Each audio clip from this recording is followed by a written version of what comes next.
On the 10th of April, 2026, 4 astronauts splashed down in the Pacific Ocean, completing the most significant human spaceflight in over 50 years. Artemis 2 had taken humanity back to the moon, not to land, but to look, to test, to prepare, and the world watched. But within days of the crew returning home, the questions started. What exactly is Artemis 3? When will humans actually walk on the moon again? And why does the plan keep changing? The answers are not simple, and they are not always explained clearly, because Artemis 3 is not just a delayed mission. It is a mission that has quietly become something much more complex than originally planned. To understand what Artemis 3 is today, it helps to go back to what it was meant to be. When NASA first introduced the Artemis program, the structure seemed straightforward. Artemis 1 would test the systems without a crew. Artemis 2 would take astronauts around the moon. And Artemis 3 would complete the sequence, landing humans on the lunar surface for the first time since Apollo 17 in 1972, more than 50 years after the last footprints were left in lunar dust. But this time, the destination was different. Apollo missions landed near the moon's equator, in regions chosen for safety and visibility. Artemis 3 is targeting the South Pole, a place no human has ever been. The South Pole is not just another landing site. It is one of the most extreme environments on the moon. The sun never rises high in the sky there. Light comes in at sharp angles, creating long shadows that stretch across the surface. Some craters remain in permanent darkness, untouched by sunlight for billions of years.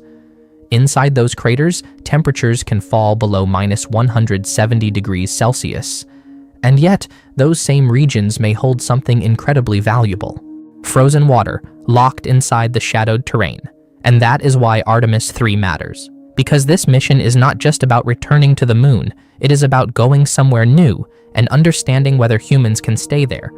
But as the mission moved from planning to reality, the challenges began to grow, not suddenly, but gradually, one system at a time. The Space Launch System, the rocket designed to carry astronauts beyond Earth orbit, took years to develop.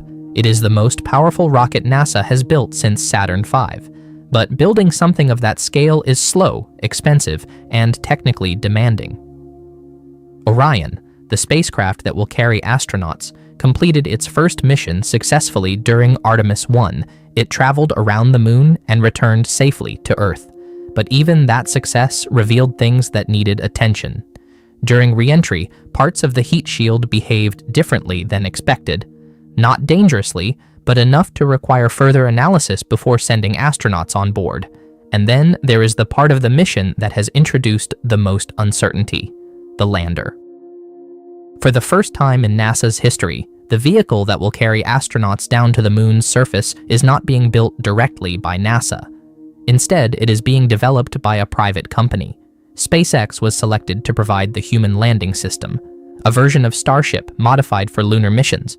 Starship is not like the lunar module used during Apollo. It is far larger, far more powerful, and designed for a completely different future. But with that ambition comes complexity, because Starship cannot complete its mission with a single launch. To reach the moon, land, and return, it needs to be refueled in orbit. That means multiple launches must happen before the mission can even begin its journey outward. A Starship is launched into Earth orbit. Then additional tanker spacecraft are launched after it, carrying fuel. They rendezvous in space, dock with precision, and transfer propellant from one vehicle to another. Only after that process is complete can the lander leave Earth orbit and head toward the moon. This is something that has never been done at this scale. Docking spacecraft is not new, but transferring large amounts of cryogenic fuel between them in microgravity introduces challenges that engineers are still working to fully solve. And until that system is proven reliable, Artemis 3 cannot proceed as originally planned. But even if the lander is ready, the mission itself is no longer simple. Astronauts will not travel to the moon in the same vehicle that lands them. Instead, they will launch aboard Orion on top of the Space Launch System.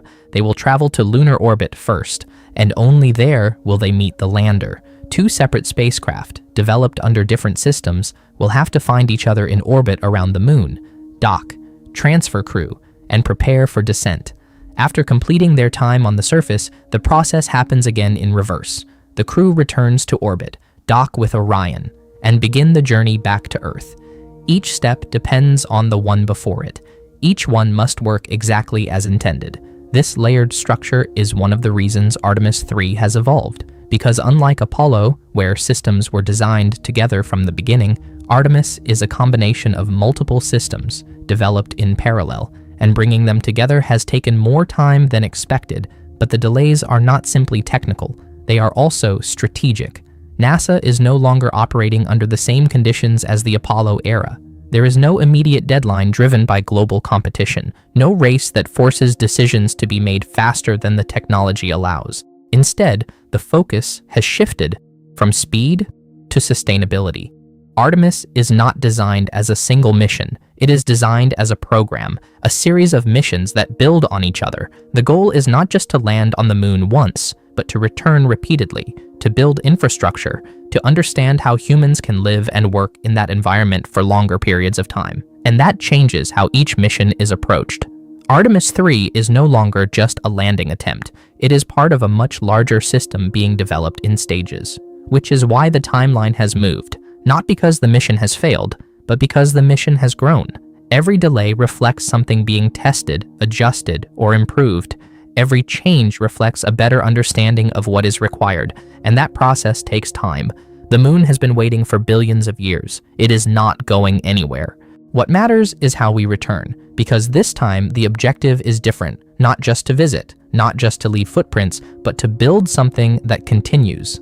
Artemis 3 sits at the center of that transition. It is still expected to land humans on the moon, but more importantly, it is expected to prove that all the systems required to make that possible are ready, and until they are, the mission will continue to evolve.